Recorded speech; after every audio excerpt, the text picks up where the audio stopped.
I became interested in rare lung diseases during my pulmonary research fellowship training. I was very fortunate to train in a very large referral center in the United States, where patients from all over the country and all over the world were referred with unusual forms of interstitial lung disease. I became fascinated by the progress in these lung diseases, the symptoms patients had, and was really marveling at how little there were in terms of therapeutic options. So I became very interested in learning how to take care of patients with rare interstitial lung diseases, and also became involved in research. The research program that I learned from and then subsequently moved and began at other academic medical centers has really focused on trying to learn from our patients how we can possibly look into new therapeutic options. One of the challenges in doing research in rare lung diseases is because the diseases are uncommon, it's difficult to accumulate large groups of patients, and it often can be difficult to find funding resources to support the research. The National Institute of Health has come a long way in the last decade in supporting research on interstitial lung diseases, but more work clearly needs to be done.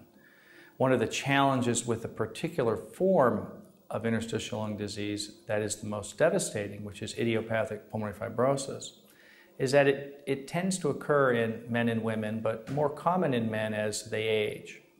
And it is often difficult to get a lot of support for research on diseases that affect people as they get older in comparison to research on babies or younger people. So it's one of the obstacles we face in trying to move forward and find cures for these devastating diseases where scar tissue forms in the lungs and we don't seem to be able to stop it.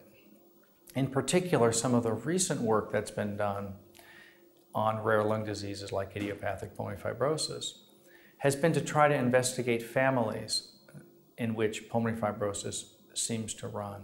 Important work is being done at several centers in the United States and also around the world, identifying genes that might be potentially involved in controlling the development of familial pulmonary fibrosis.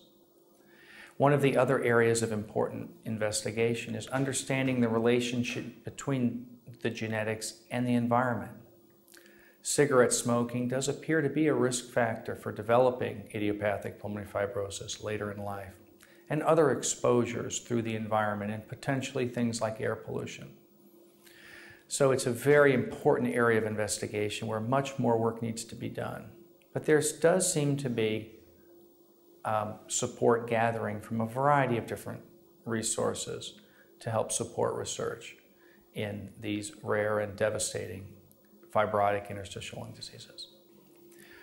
One of the ways that over the years I have felt I've contributed to my patient care is by specializing in a particular form of rare lung disease.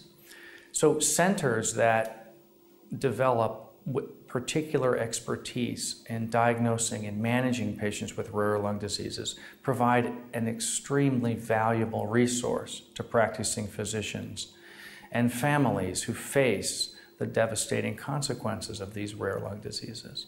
So it's very important that regions of the country and around the world develop centers of excellence where patients who suffer from rare lung diseases can be taken care of.